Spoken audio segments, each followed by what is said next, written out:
آج دل بہت دکھا ہوا ہے، لہجہ بہت زخمی ہے۔ امت پہ ایسا وقت بھی آنا تھا، ہماری بے بسی، ہماری بے حسی، 56-57 اسلامی ملک اور غیرت کا جنازہ اٹھ چکا ہے۔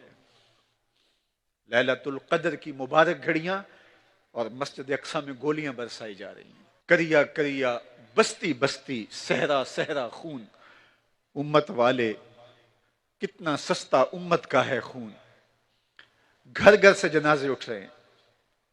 ہم نے تو جب سے ہوش سنبھالی، ہم نے کشمیری ماؤں کے بین سنے، ان یتیموں کی آہیں اور فریادیں سنی، بیواؤں کی سسکیاں سنی، روتے بلکتے بچوں کی صدائیں ہم بچپن سے سن رہے ہیں۔ فلسطین کا مسئلہ حل نہیں ہو رہا، مشرقی تیمور کو چند لمحے بھی نہیں لگے۔ باقی مسائل ایسے چٹکیوں میں حل ہو جاتے ہیں۔ اقوام متحدہ سرپرست ان کے سر پہ بیٹھی ہوئی ہے، سب سے افضل ہے۔ تو ایک روایت میں آتا ہے سب سے افضل احرام کے اعتبار سے وہ حج ہے جس حج کا احرام مسجد اقصی سے باندھا جائے۔ اللہ ہمیں وہ دن نصیب کرنا کہ ہم ایک حج ایسا بھی کریں کہ مسجد اقصی سے احرام باندھے۔ تیرے لیے کوئی مشکل نہیں۔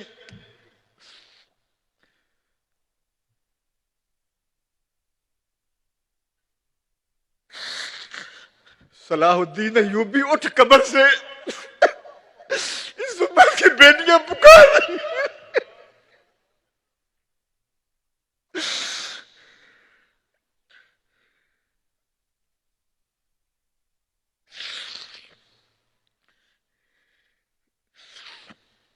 نجدین نبی دا وانگ یتیمہ تے کر کر تکے کھاوے، کتوں لبا عمر بہادر جو لوندے نوں گل